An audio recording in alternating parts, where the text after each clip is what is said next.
आप सभी को स्वागत है हमारे चैनल पर। तो हम लोग कर रहे हैं घटना चक्र सीरीज, जिसमें कि हम लोग पढ़ रहे हैं भारतीय इतिहास। तो इसके पहले बहुत सारे वीडियो बनाए जा चुके हैं इस पर। तो हम लोग का आज का टॉपिक है सिख संप्रदाय। तो पिछला वीडियो अगर आप लोगों ने नहीं देखा जाकर देख सकते हैं। चलिए हम लोग शुरू करते हैं सिख संप्रदाय के बारे में। और इसके पहले बता देता हूँ कि हमारे चैनल का नाम है पीआर नॉलेज रिसर्च सेंटर। तो अगर आप हमारे चैनल पर नए हैं तो चैनल को सब्सक्राइब कर लीजिए। हम लोग घटना चक्र इसलिए कर रहे हैं ताकि आप अगर यूपीएससी, यूपीपीसीएस या किसी भी स्टेट पीसीएस और आरओ का एग्जाम देना चाहते हैं तो इसमें प्रीवियस ईयर क्वेश्चन आते होते हैं जो कि उसके एनालिसिस किए जाते हैं, ताकि आपको पैटर्न समझ में आ सके कि कौन से क्वेश्चन कैसे आते हैं। तो चलिए हम लोग शुरू करते हैं पहले नोट्स से। सिख संप्रदाय के प्रवर्तक और सिखों के प्रथम गुरु गुरु नानक थे। सिखों के कुल 10 गुरु हुए हैं। ये हैं गुरु नानक, गुरु अंगद, अमरदास, अर्जुन देव, हरगोविंद, हरदाय, हरकिशन, तेग बहादुर और गुरु गोबिंद सिंह। भाई लहना गुरु अंगद के नाम से सिखों के दूसरे गुरु बने। इन्हें गुरुमुखी लिपि का जन्मदाता माना जाता है। गुरु अमरदास ने धार्मिक संप्रदाय साम्राज्य को 22 मंजियों, गद्दियों अथवा भागों में बांटा था। प्रत्येक मंजी का एक सिख के अधिकार में रखी गई। चौथे गुरु रामदास के समय में मुगल बादशाह अकबर ने उनकी पत्नी बीबी भानी को 500 बीघा भूमि प्रदान की थी, जिसमें एक प्राकृतिक तालाब भी था। उनकी पत्नी बीबी भानी को अकबर द्वारा प्रदान की गई भूमि अमृतसर शहर बना। सिखों के पांचवें गुरु अर्जुन देव ने 1604 ईस्वी में सिखों के पवित्र ग्रंथ आदि ग्रंथ का संकलन किया। राजकुमार खुसरो की सहायता करने के कारण जहांगीर ने इन्हें फांसी पर चढ़ा दिया। गुरु अर्जुन देव ने अमृतसर तालाब के मध्य में श्री हरमंदिर साहिब का निर्माण करवाया। इन्होंने तरन तारन और करतारपुर नामक नगर बसाए तथा मनसब प्रथा चलाई, जिसके अनुसार सिखों को अपनी आय का 10वां भाग गुरु को देना पड़ता था। सिख संप्रदाय के आदि ग्रंथ अथवा गुरु ग्रंथ साहिब में सिखों के 6 गुरुओं के अनेक हिंदू भक्तों तथा कबीर, बाबा फरीद, नामदेव और रैदास आदि की रचनाएं एवं उपदेश समाहित है। आदि ग्रंथ में सबसे पहले की रचनाओं में बंगाल के वैष्णव कवि जयदेव की रचनाएं हैं और अंतिम रचनाएं सिख गुरु तेग बहादुर की। गुरु अर्जुन देव तथा गुरु तेग बहादुर के तत्कालीन प्रशासकों क्रमशः जहांगीर और औरंगजेब हैं। इसे कि गुरु अर्जुन देव के जहांगीर थे और गुरु तेग बहादुर के समय में औरंगजेब द्वारा मृत्युदंड दिया गया था। सिखों के 10वें गुरु एवं अंतिम गुरु गुरु गोबिंद सिंह ने सिखों को एक सैनिक संप्रदाय खालसा पंथ में परिवर्तित किया।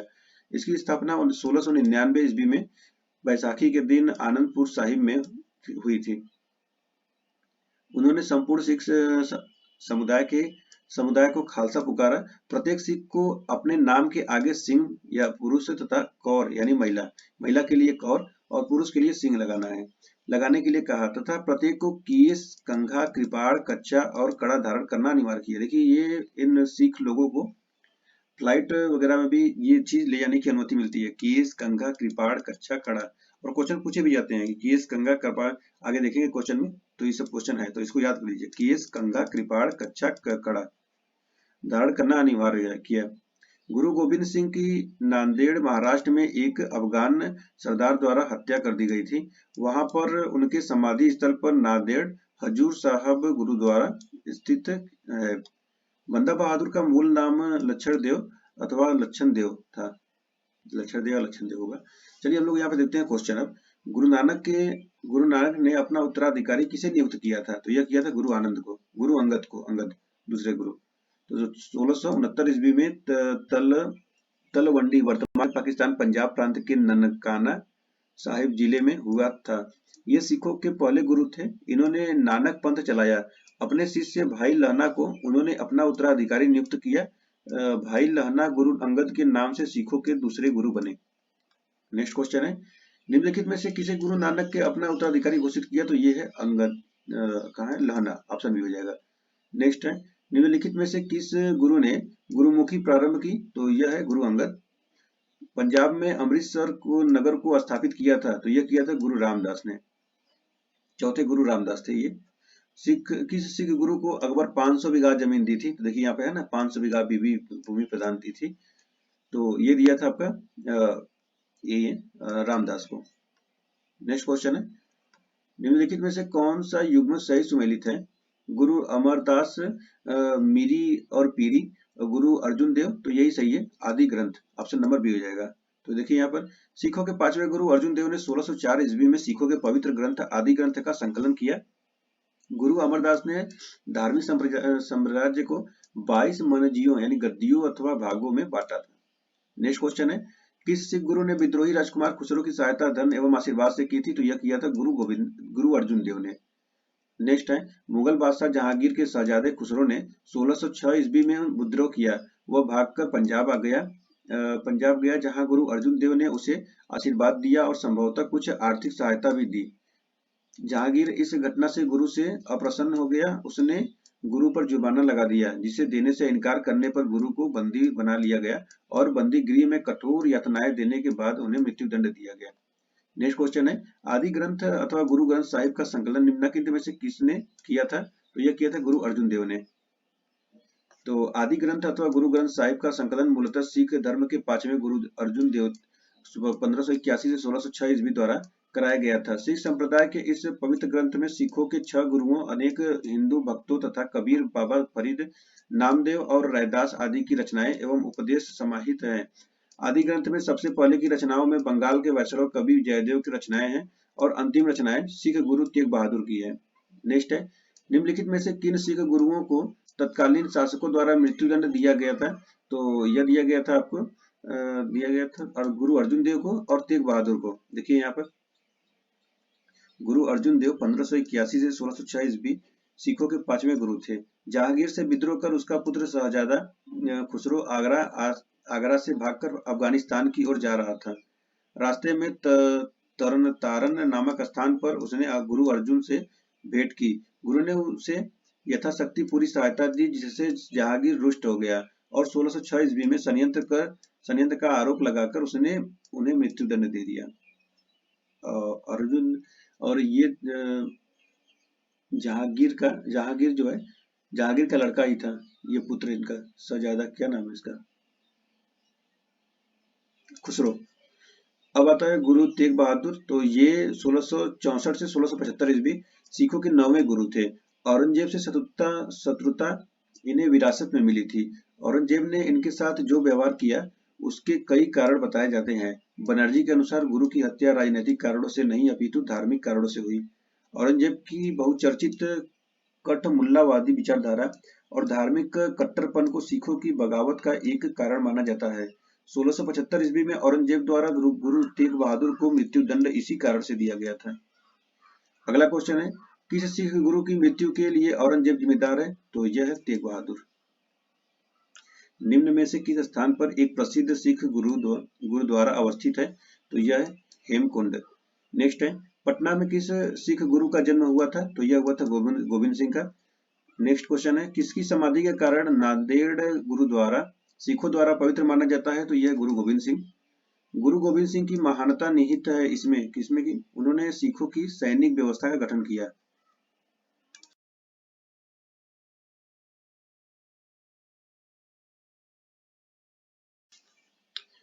नेक्स्ट है, किस सिख गुरु के द्वारा सिखों का खालसा के रूपांतरण किया गया था? तो यह है गुरु गोविंद सिंह। खालसा पंथ कितने वर्ष पहले प्रारंभ हुआ? तो यह 300 वर्ष। निम्न में से किस सिख गुरु ने खालसा पंथ की स्थापना की?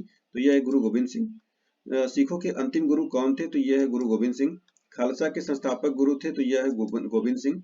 बंदा बहादुर का मूल नाम था तो यह हो जाएगा लक्ष्मण देव। तो देखिए बंदा बहादुर का मूल नाम लक्ष्मण देव अथवा लक्षण देव। लक्ष्मण देव को यह नाम सिख गुरु गोविंद सिंह ने दिया था। तो सिख संप्रदाय खत्म हुआ, अब आता शुरू होता है मराठा राज्य और संघ। चलिए यही बहुत ही इंपॉर्टेंट है और बहुत सारे क्वेश्चन पूछे जाते हैं तो इसको भी हम लोग इसमें पढ़ते हैं। शिवाजी का जन्म 6 अप्रैल 1627 या 19 फरवरी 1630 में सिवनेर के दुर्ग में हुआ था। शिवाजी ने 1674 ईस्वी में राज्याभिषेक के बाद छत्रपति की उपाधि धारण की। उन्होंने रायगढ़ को अपनी राजधानी बनाई और उस युग के महान विद्वान बनारस के पंडित विशेश्वर भट्ट उर्फ गंगा भट्ट उन्हें क्षत्रिय घोषित करते हुए उनका राज्याभिषेक कराया। 1680 ईस्वी में शिवाजी की मृत्यु हो गई। मराठा शक्ति का उत्कर्ष किसी एक व्यक्ति या विशेष व्यक्ति समूह का कार्य न था और न किसी विशेष समय में उत्पन्न हुई अस्थायी परिस्थितियों का ही परिणाम था। मराठा शक्ति के उदय का आधार महाराष्ट्र के संपूर्ण निवासी थे, जिन्होंने जाति, भाषा, धर्म, साहित्य और निवास स्थान की एकता के आधार पर राष्ट्रीयता की भावना को जन्म दिया और उस राष्ट्रीयता को संगठित करने के लिए एक स्वतंत्र राज्य की स्थापना की इच्छा व्यक्त की। महाराष्ट्र की भौगोलिक परिस्थितियां भी मराठा शक्ति के उत्कर्ष में सहायक थी। शिवाजी और अन्य मराठा नेताओं की उच्च नेतृत्व क्षमता भी इसमें भागीदारी थी। बीजापुर के सुल्तान ने 1659 ईस्वी में अफजल खान नामक अनुभवी एवं विश्वस्त सेना नायक को शिवाजी की महत्वाकांक्षाओं पर अंकुश लगाने के लिए भेजा था, किंतु कूटनीतिज्ञ शिवाजी ने उसका वध कर दिया। 1665 ईस्वी में जयसिंह के मध्य पुरंदर की संधि हुई। 1 मिनट, इसको आप पढ़िए, बता रहा हूँ।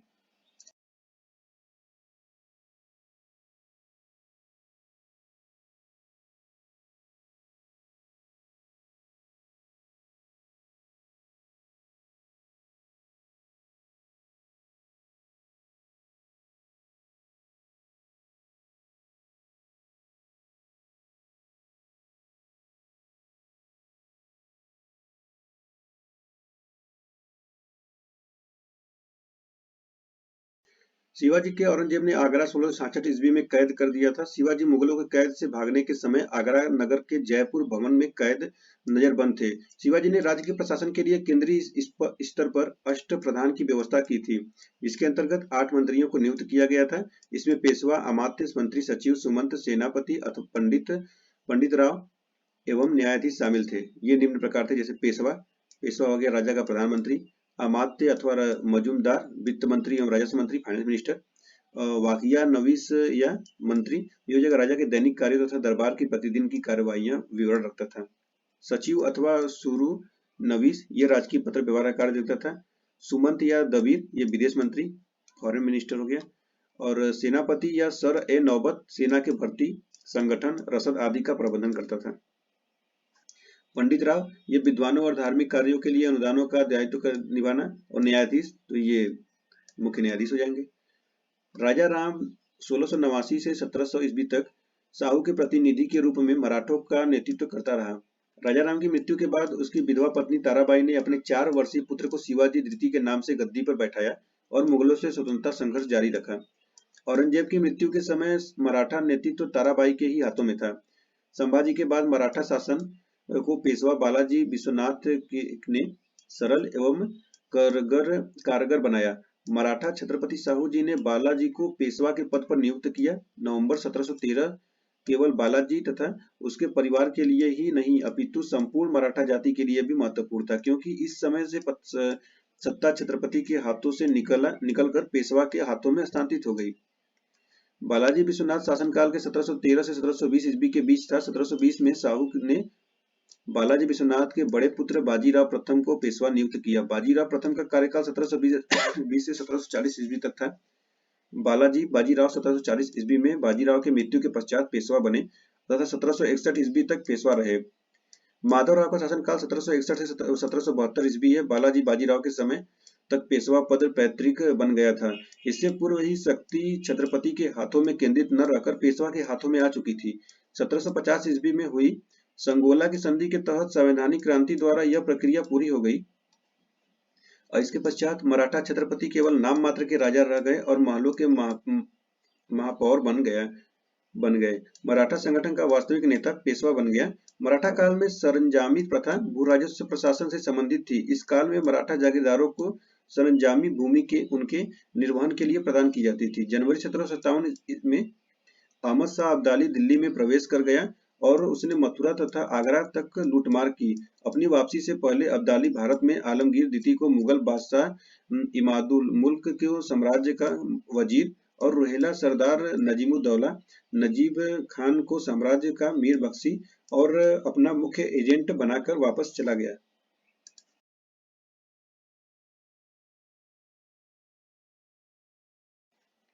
पानीपत की तीसरी लड़ाई 14 जनवरी 1761 को सदाशिव भाऊ ने नेतृत्व में मराठा सेना और अहमद शाह अब्दाली के नेतृत्व में अफगान सेना के बीच हुई, जिसमें मराठे बुरी तरह पराजित हुए।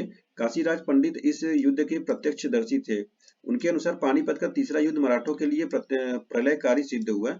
इसी युद्ध में मराठों को हार की सूचना बालाजी बाजीराव को एक व्यापारी द्वारा कूट संदेश के रूप में पहुंचाई गई। इसमें कहा गया कि 2 मोती विलीन हो गए, नए 22 सोने की मुहरें लुप्त हो गई और चांदी तथा तांबे के सिक्के की तो पूरी गणना ही नहीं की जा सकती। पानीपत की लड़ाई का तत्कालीन कारण यह था कि अहमद शाह अब्दाली अपने वायसराय तैमूर शाह के मराठों द्वारा लाहौर से निष्कासन का बदला लेना था। अहिल्याबाई मराठों के होलकर वंश की शासिका थी। होलकर वंश इंदौर पर काबिज था। तो इस प्रकार ये नोट्स थे। और अब हम देखते हैं प्रश्न। पहला क्वेश्चन है, मराठों के उत्कर्ष का निम्न में कौन सा कारण सही है?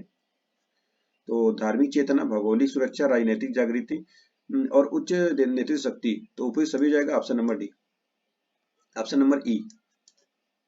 नेक्स्ट है, ये देखिए यहाँ पे मानचित्र दिया गया है और मराठा का साम्राज्य दिखाया गया है और इसमें छाया केंद्र क्षेत्र राज्य दर्शाता है। किसका है? तो अभी हम लोग मराठा पढ़ रहे थे, हम लोग को पता है कि ये मराठों का है, लेकिन आप लोग याद रखिए कि इधर महाराष्ट्र है, इधर मराठा, ये सब पूरा राजस्थान और इधर गुजरात का कुछ साइड और ये मध्य प्रदेश, ये इधर गोवा सब जो है मराठा के अंडर में था।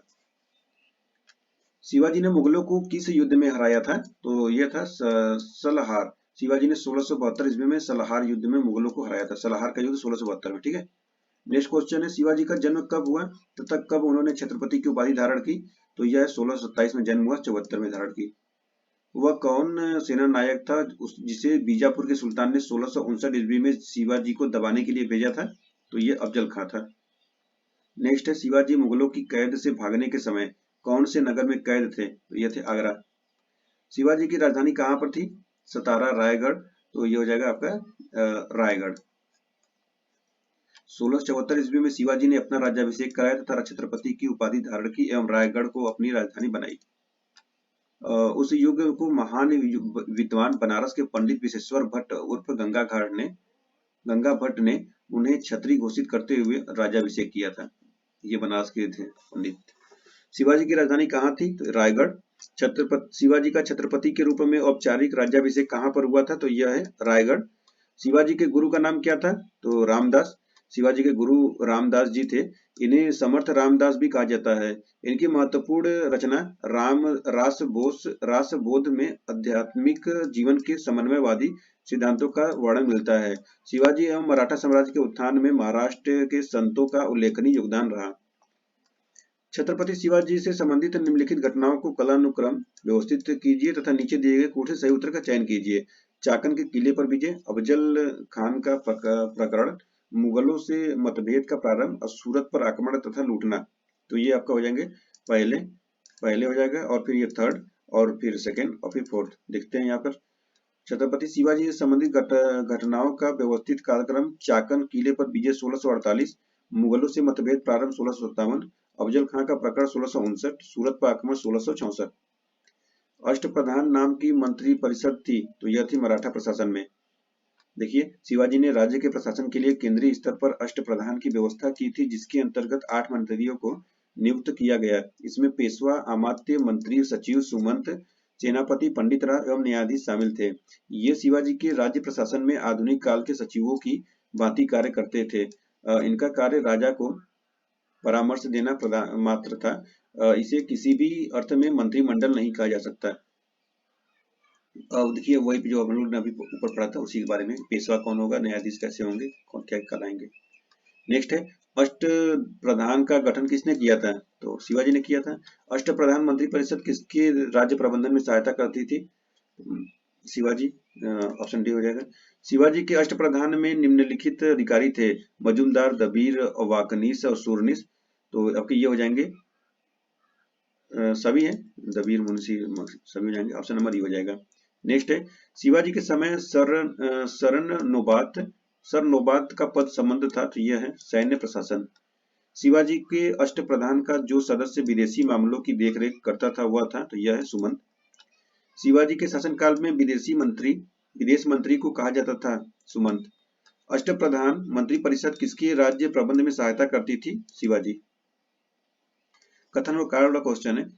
कथन है, राज्य के मामले में शिवाजी एक मंत्री परिषद से परामर्श लेते थे क्योंकि प्रत्येक मंत्री अपने विभाग का स्वतंत्र प्रभार रखता था। तो ये जाएगा ऑप्शन नंबर सी, एक सही है लेकिन आर गलत है।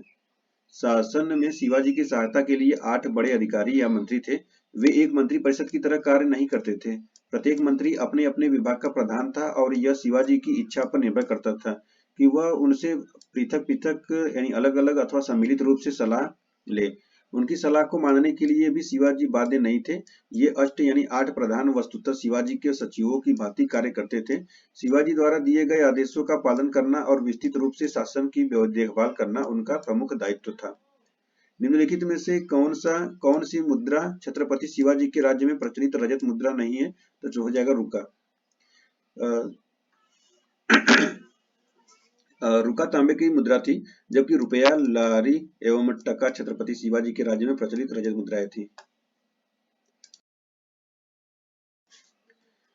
संभाजी के बाद मराठा शासन को निम्नलिखित में से किसने सरल और कारगर बनाया? तो यह है बालाजी विश्वनाथ। संभाजी के बाद मराठा शासन के पेशवा बालाजी विश्वनाथ ने सरल एवं कारगर बनाया। मराठा छत्रपति साहू ने बालाजी को पेशवा के पद पर नियुक्त किया।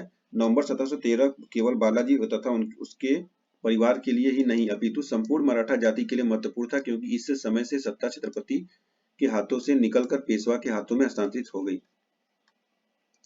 नेक्स्ट क्वेश्चन है, निम्नलिखित को उनके शासनकाल को सही क्रम बताइए। बाजीराव, बालाजी विश्वनाथ, माधवराव। तो ये हो जाएंगे पहले बालाजी विश्वनाथ और बाजीराव, फिर बाजीराव और माधवराव। देखिए बालाजी विश्वनाथ का शासनकाल 1713 से 20 और 1720 से साहू बालाजी विश्वनाथ के पुत्र बाजीराव को प्रथम पेशवा नियुक्त किया और बाजीराव प्रथम का कार्यकाल 1720 से 1740 तक था और बाजीराव 1740 ईस्वी में बाजीराव की मृत्यु के पश्चात पेशवा बने। 1761 ईस्वी तक पेशवा रहे और माधवराव 1761 से 1772 ईस्वी तक।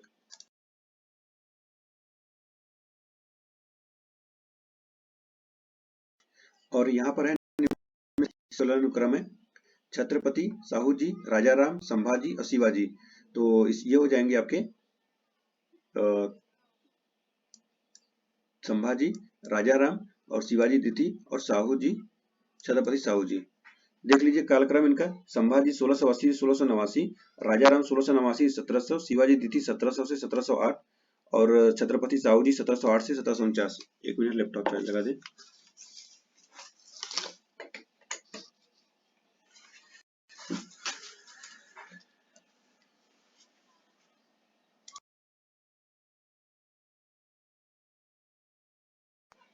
ठीक है, कथन और कारण वाला क्वेश्चन है। कथन है 1750 ईस्वी तक मराठा साम्राज्य पेशवा की अध्यक्षता में एक परिसंघ बन गया, क्योंकि साहू के उत्तराधिकारी पेशवा की इच्छा पर निर्भर करते थे। तो सही कोड बताइए, कौन सा कोड सही है? तो ये ए आर और दोनों सही है और आर ए की सही व्याख्या भी करता है। ऑप्शन ए हो जाएगा। नेक्स्ट क्वेश्चन है, किसके समय से मराठा राजा नाचीज हो गया और पेशवा वास्तविक शासक? तो हो जाएगा बालाजी बाजीराव। नेक्स्ट कथन है, कथन और कारण का क्वेश्चन है। कथन है, मुगल साम्राज्य के पतन के बाद मराठा सबसे शक्तिशाली देश शक्ति के रूप में उभरे, क्योंकि मराठा पहले शासक थे जिनके पास एकीकृत भारतीय राष्ट्र की संकल्पना थी। तो ये हो जाएगा ऑप्शन नंबर सी, ए सही है लेकिन आर गलत है। तो मुगल साम्राज्य के पतन के बाद मराठा सबसे शक्तिशाली देश शक्ति से के रूप में उभरे और मराठा शक्ति के उदय का आधार महाराष्ट्र के संपूर्ण निवासी थे, जिन्होंने जाति, भाषा, धर्म, श्रीनिवास स्थान, एकता के राष्ट्रीयता को जन्म दिया और उस राष्ट्रीयता को संगठित करने के लिए मराठा शासकों ने स्वतंत्र मराठा राज्य की स्थापना की, परंतु मराठों में एकीकृत भारतीय राष्ट्र की संकल्पना अभाव था। इसको 28 में क्वेश्चन पढ़िए, मैं आता हूँ 1 मिनट।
चलिए ठीक है। औरंगजेब की मृत्यु के समय मराठा नेतृत्व किसके हाथों में था? तो यह थे ताराबाई। आप लोगों ने एक्सप्रेशन तो पढ़ ही लिया होगा।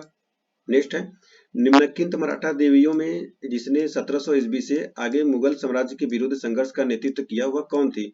अहिल्याबाई, मुक्ताबाई, तो ये ताराबाई होंगी। अब ताराबाई है। देखिए, तारा राजा राम की मृत्यु के बाद उसका अल्पवयस्क पुत्र शिवाजी द्वितीय शासक बना था। राजा राम की पत्नी ताराबाई उसकी संरक्षिका थी। वो 4 साल का था उस टाइम। सरंजामी प्रथा किसके संबंधित थी? तो यह है मराठा भू राजस्व प्रथा। सुरक्षा के लिए मराठों के राजस्व के दावों को किस नाम से जाना जाता था? तो यह है चौथ। एक इतिहासकार ने पानीपत की तीसरी लड़ाई को स्वयं देखा हुआ कौन था? वह है काशी राज पंडित। देखिए यहाँ पर पानीपत की तीसरी लड़ाई 14 जनवरी 1761 को सदाशिव भाऊ के नेतृत्व में मराठा सेना और अहमद शाह अब्दाली के नेतृत्व में अफगान सेना के बीच हुई, जिसमें मराठे बुरी तरह पराजित हुए। काशीराज पंडित इस युद्ध के प्रत्यक्षदर्शी थे। उनके अनुसार पानीपत का तीसरा युद्ध मराठों के लिए प्रलयकारी सिद्ध हुआ। नेक्स्ट है, अहमद शाह अब्दाली के भारत पर आक्रमण और पानीपत की तीसरी लड़ाई लड़ने का तत्कालीन कारण क्या था? ऑप्शन ए है, वो मराठों द्वारा लाहौर से अपने वायसराय तैमूर शाह के निष्कासन का बदला लेना चाहता था। दूसरा है, उसे जालंधर के कुंठाग्रस्त राज्यपाल आदि वेग खान ने पंजाब पर आक्रमण करने के लिए आमंत्रित किया। तीसरा कथन है, वह मुगल प्रशासन को चहार महल की राजस्व का भुगतान न करने के लिए दंडित करना चाहता था। और चौथा कथन है, वह दिल्ली की सीमाओं तक पंजाब के सभी उपजाऊ मैदानों को हड़प कर अपने राज्य में विलय करना चाहता था। तो इसमें ऑप्शन ए सही है। वो मराठों द्वारा लाहौर से अपने वायसराय तैमूर शाह के निष्कासन का बदला लेना चाहता था।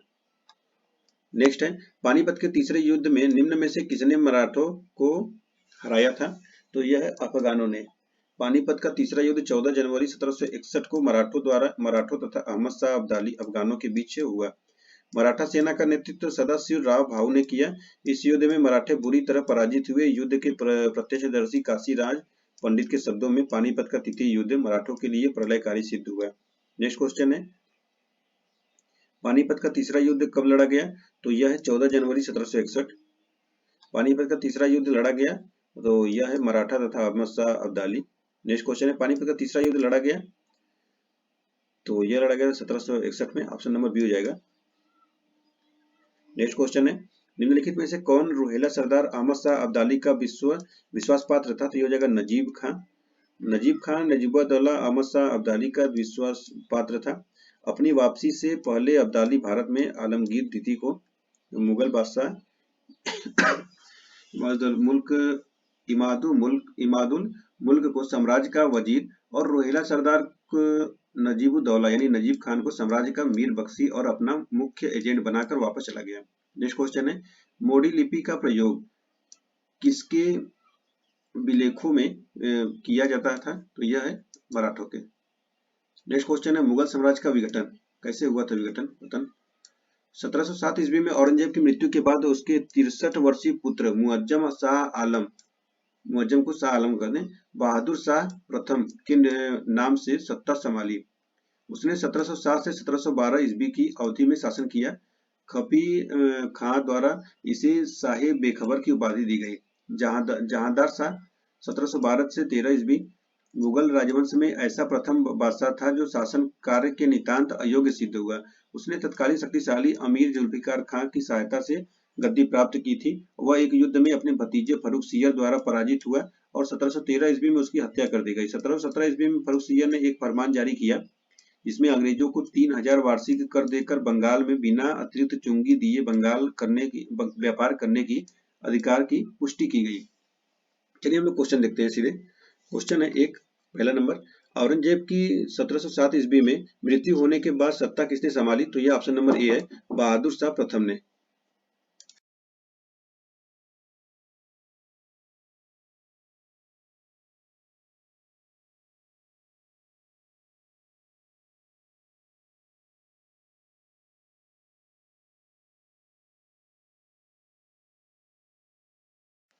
दूसरा नंबर क्वेश्चन है, मुगल सम्राट जहांदार शाह के शासन का समय से पूर्व अंत कैसे हुआ? उनके वजीर ने उन्हें गद्दी से उतार दिया, सीढ़ी से उतरते समय फिसलने के कारण मृत्यु, एक युद्ध में वो अपने भतीजे द्वारा पराजित हुए थे। तो ये हो जाएगा, भतीजे द्वारा पराजित हुए थे, ऑप्शन नंबर सी। नेक्स्ट है, निम्नलिखित में से किस मुगल सम्राट ने अंग्रेजों को बंगाल में शुल्क मुक्त व्यापार की सुविधा प्रदान कर दी थी? तो यह फर्रुख सियर है। निम्नलिखित में से कौन मुगल काल में राजा बनाने वाले थे? तो यह है हुसैन, अली और अब्दुल्ला। नेक्स्ट है मयूर सिंहासन पर बैठने वाला अंतिम मुगल सम्राट कौन था? तो यह है मोहम्मद शाह। नादिर शाह के आक्रमण के समय मुगल शासक था? तो यह थे मोहम्मद शाह। किसके शासन में हिजड़ों तथा महिलाओं के एक वर्ग का प्रभुत्व था? तो यह थे मोहम्मद शाह 1719 से 48। कौन सा मुगल बादशाह रंगीला के नाम से जाना जाता है? तो यह है मोहम्मद शाह। और अब यह सही कालानुक्रम बताना है। मोहम्मद शाह, जहांदार शाह, आलमगीर द्वितीय और अहमद शाह। तो ये हो जाएंगे आपके जहांदार शाह और फिर मोहम्मद शाह, फिर हो जाएगा अहमद शाह, फिर आलमगीर द्वितीय। देखिए यहाँ पर जहांदार शाह 1712 से 13, मोहम्मद शाह 1719 से 48, अहमद शाह 1748 से 54 और आलमगीर द्वितीय 1754 से 59। निम्नलिखित में से किस मुगल बादशाह को वजीर गाजीउद्दीन ने दिल्ली में दाखिल होने नहीं दिया? तो यह है शाह आलम द्वितीय। एक्सप्लेनेशन पढ़िए।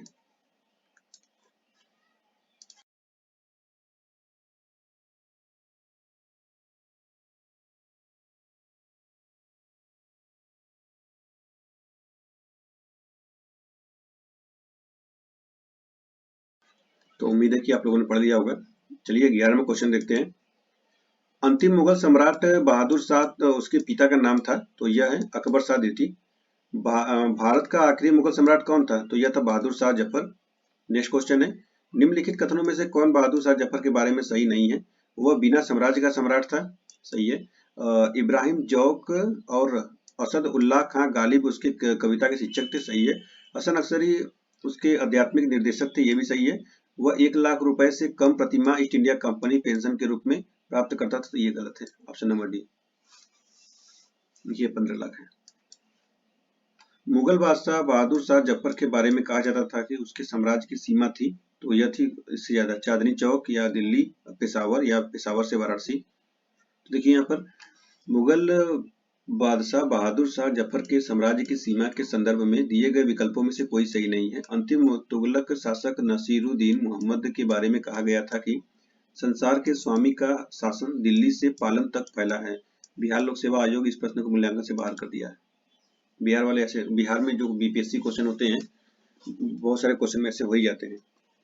निम्नलिखित में से कौन अवध का प्रथम नवाब था? तो यह है शहादत खां। अवध का प्रथम नवाब शहादत खां 1722 ईस्वी में शहादत खां को अवध का सूबेदार नियुक्त किया गया। नेक्स्ट, निम्नलिखित में से कौन हैदराबाद के स्वतंत्र राज्य का संस्थापक था? तो यह है चिनकिलिज खां। हैदराबाद के स्वतंत्र राज्य की स्थापना 1724 ईस्वी में चिनकिलिज खां उर्ज निजामुल मुल्क ने की थी। नेक्स्ट क्वेश्चन है 2021 क्वेश्चन, ये पढ़िए इसको।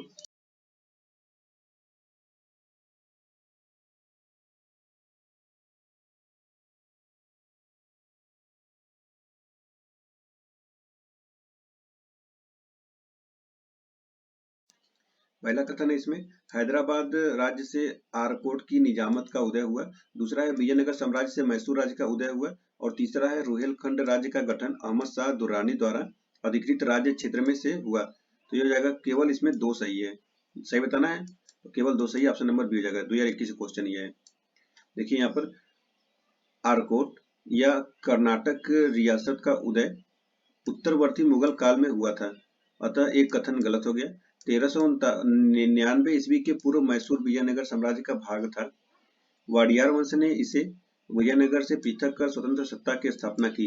दूसरा कथन सही है। अहमद शाह दुर्रानी ने भारत में राज्य क्षेत्र के अधिकृत नहीं किया था। रोहेलखंड में पहले ही बड़ी संख्या में रोहेल अफगान बस गए थे। अब्दाली ने आक्रमण के पश्चात मुगल बादशाह ने अली मोहम्मद खान के नेतृत्व में रुहेलखंड रियासत को मान्यता दी, अतः 3 कथन गलत है। तीसरा वाला। नेक्स्ट है निम्नलिखित में से किसने दिल्ली में खगोली वेधशाला जिसे जंतर मंतर कहते हैं बनवाई थी? तो यह है जयसिंह द्वितीय ने। नेक्स्ट है महाराजा जयसिंह द्वितीय ने वेधशालाएं कहाँ बनवाई थी? तो यह है option number D, Delhi, Jaipur, Ujjain और वाराणसी, चारों जगह। अगला क्वेश्चन है 1773 ईस्वी में जीज मोहम्मद शाही पुस्तक जो नक्षत्रों संबंधी ज्ञान से संबंधित है के लेखक? तो यह हो जाएंगे जयपुर के सवाई जयसिंह। जयपुर के राजा महाराजा सवाई जयसिंह ने वेधशाला नहीं बनवाई थी। उज्जैन, वाराणसी, इलाहाबाद, मथुरा थी, इलाहाबाद में नहीं बनवाई थी, काफी जगह है। तो चलिए देखिए ये समाप्त हो गया। और अब कल हम लोग यानी नेक्स्ट वीडियो जो बनेगा वो बनेगा आधुनिक भारतीय इतिहास। और अब सबसे इम्पोर्टेंट जो वीडियो रहने वाला है सो यहाँ से रहने वाला है। पिछला वीडियो इम्पोर्टेंट रहने वाला है, लेकिन इसको ध्यान से पढ़िए। अगर 100 में से, जैसे कि अगर 100% इतिहास में से देखा जाए तो 50% प्राचीन और मध्य से, 40%, तो कम से कम 60% आपका क्वेश्चन ये आधुनिक इतिहास से आएगा। तो अब बहुत ही ध्यान से आधुनिक भारतीय इतिहास को पढ़ा जाएगा। इसी में अब जितने आंदोलन हुए हैं, महात्मा गांधी, जवाहरलाल नेहरू, सुभाष चंद्र बोस, सबकी चर्चा इसी में किया जाएगा। वायसराय वगैरह लोग अब यहीं से आएंगे, ठीक है। बहुत सारे अब इसमें मुगल काल हो गया, मध्यकाल हो गया, ये दिल्ली सल्तनत, बहुत सारे पढ़ चुके हैं हम लोग। अब हम लोग आधुनिक भारत के बारे में पढ़ेंगे। अब बहुत ही इंटरेस्टिंग रहने वाला है। तो चलिए हम लोग फिर मिलते हैं नेक्स्ट वीडियो में। और एक आप लोग से एक रिक्वेस्ट है कि अगर आप लोग नए हैं वीडियो पर, अगर सब्सक्राइब नहीं किया है, नए रहने के बावजूद भी, तो आप प्लीज सब्सक्राइब कर लीजिए ताकि हमारे वीडियो सबसे पहले आपके नोटिफिकेशन आपको मिल सके। चलिए हम लोग फिर मिलते हैं नेक्स्ट वीडियो। आप सभी का बहुत बहुत धन्यवाद।